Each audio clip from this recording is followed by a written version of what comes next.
Okay, guys, here's what I did. I put a new heater on my 2025R. It's a 2016. 16, yeah. 2016. I put a original tractor cab, soft cab on this year, and I'll show you that in a minute. I put some lights and some switches and stuff. It came with a little ceramic heater. It sucked. It didn't do anything.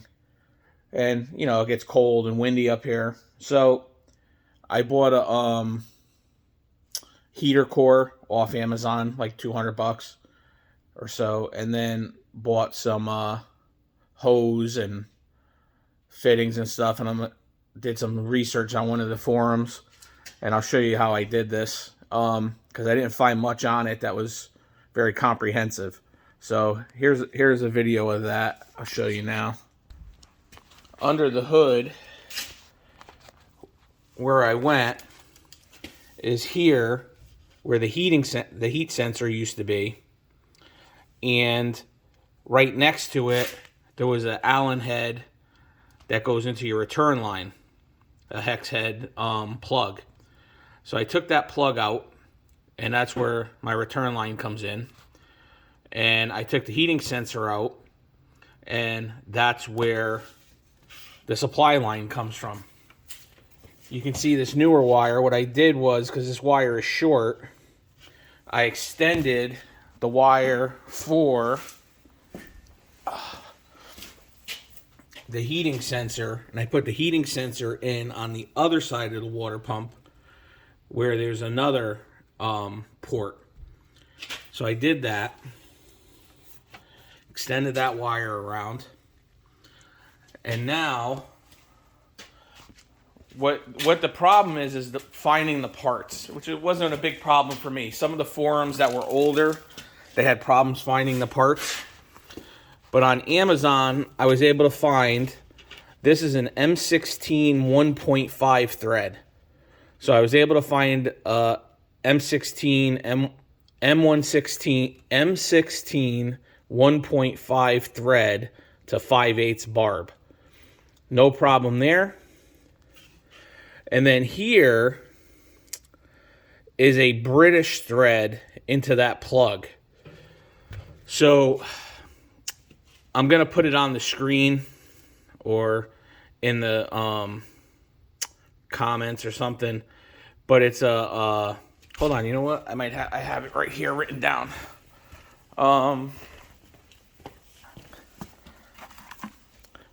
So it's a 3/8 BSPT male thread into the that plug, where that plug goes.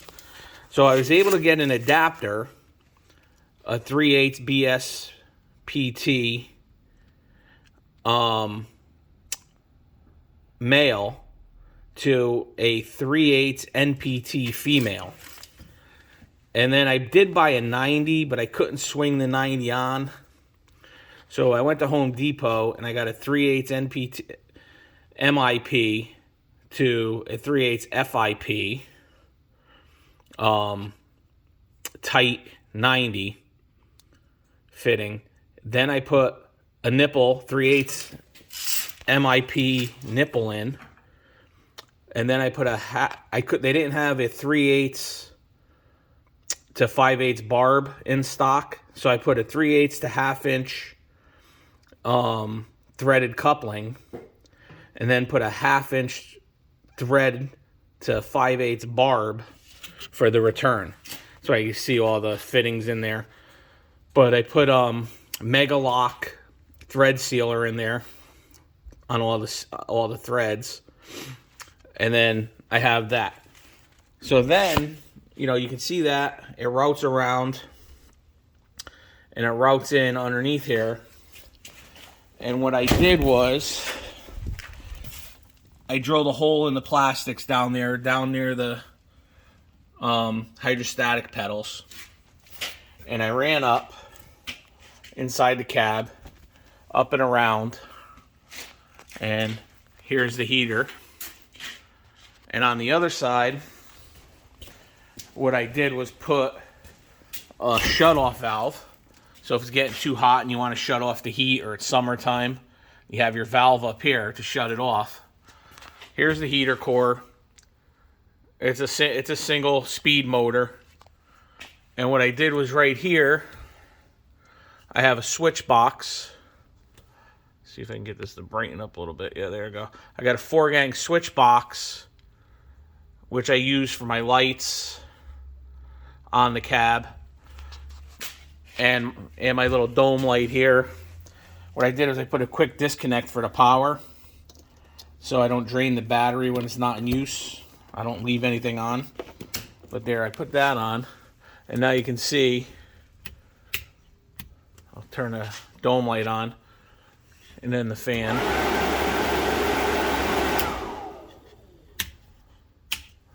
And what I did was, that's the heater.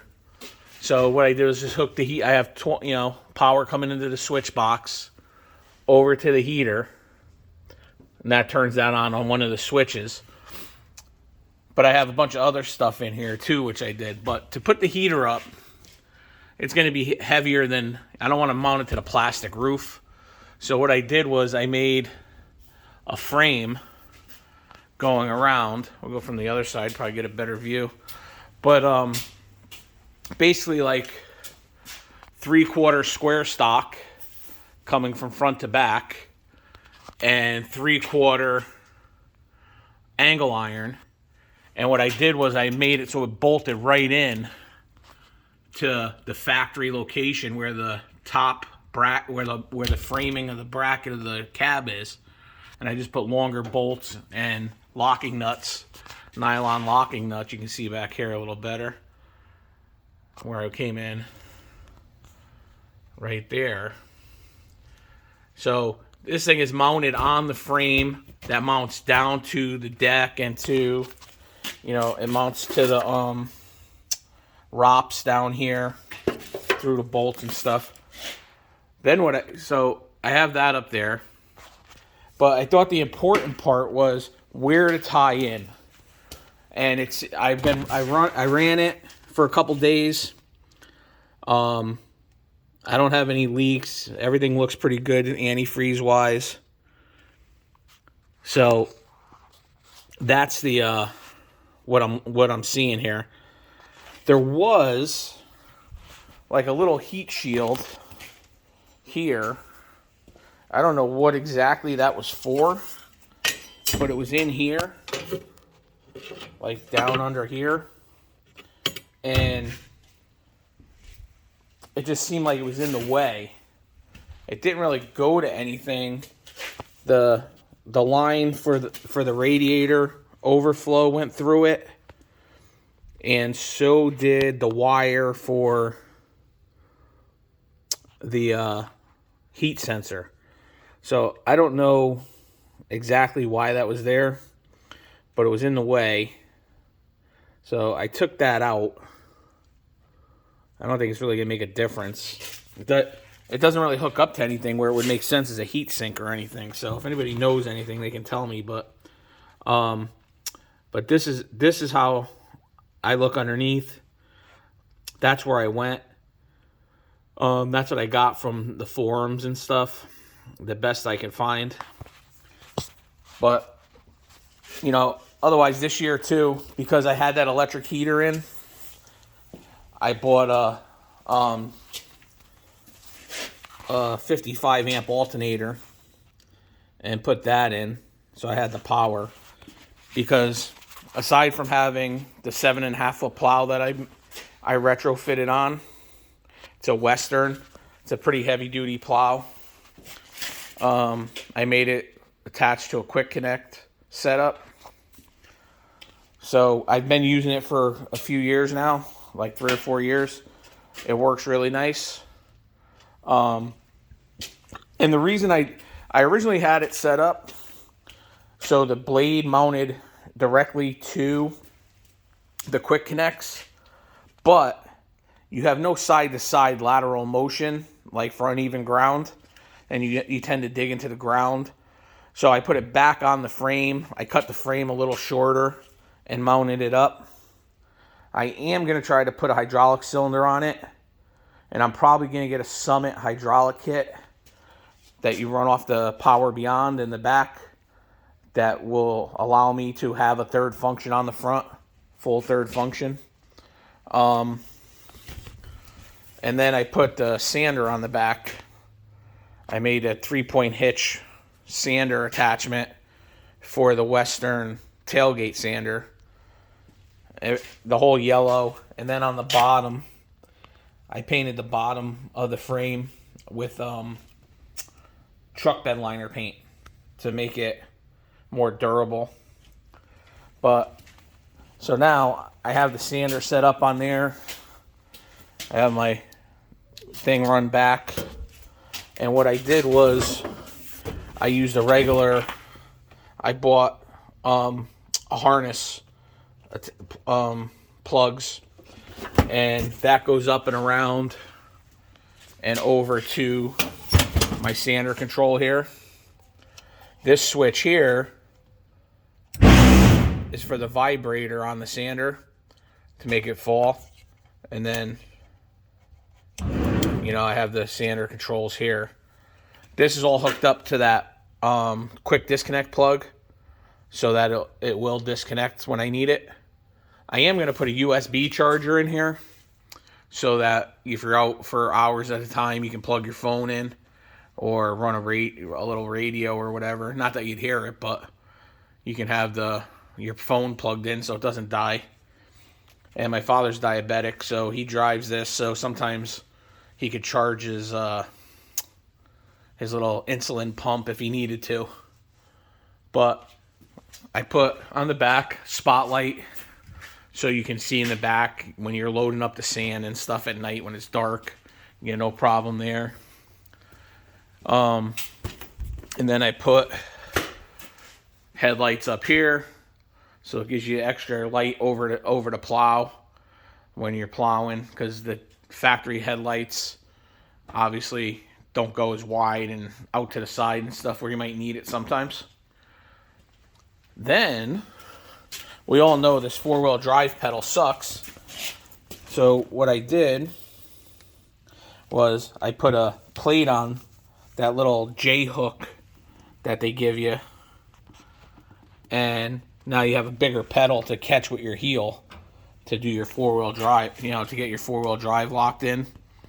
Other than that, all my wiring and stuff, I can take the doors off and the panels, the plastic panels off in the summertime, and still have the roof and the frame stay in place.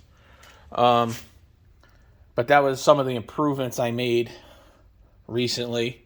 And like I said, this heater, I think it's a 15 or 20,000 BTU heater core, and running it for a couple days. It's not really cold out, too cold right now, but the amount of heat it pumps out is pretty impressive. It's nice.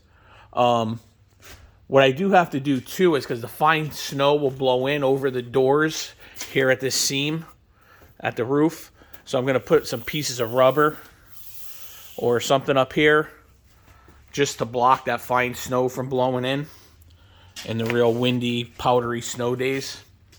But that's that's how I got this thing going. And this still, you can raise and lower the salt. So if you're on a smaller pathway, you don't want to throw it as far, you can drop it down to the ground more. But that's my quick overview. What I did was I just got it's a little toggle switch that you would put in your dashboard. It fit perfectly in a piece of 1-inch EMT. And then I just put a strap on the bracket to hold it. Other than that, it works beautiful. And most of this stuff right on Amazon. The heater core I got on Amazon. The switches I got on Amazon. The dome light I got on Amazon. Obviously the 50 amp. These 50 amp quick disconnect plugs.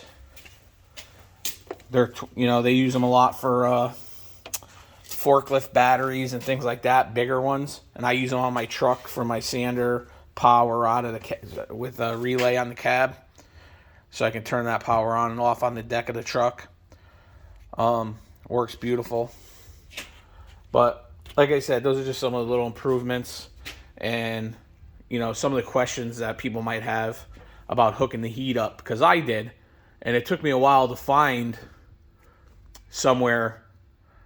Even the instructions you get with some of these cabs and stuff with heaters aren't super good, and they require you to cut into your heater hoses.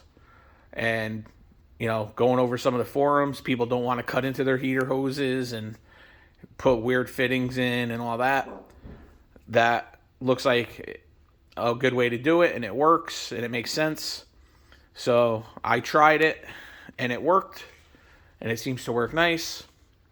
And I'm going to upgrade the frame on this cab. I'm going to use it kind of as a template, and I'm going to make a square tubing cab and solid panels and plexiglass or glass front and better doors. But for right now, this thing keeps you out of the elements, keeps you out of the wind. With the heater in there, it's going to be a whole lot better. We didn't get a lot of snow this year, but some years you get a lot, some years you don't. And that's how I did it. So maybe I'll put, that's where we're at. So any questions, just, ask in the comments, and I'll get back to you with an answer. All right. Thanks. See you later.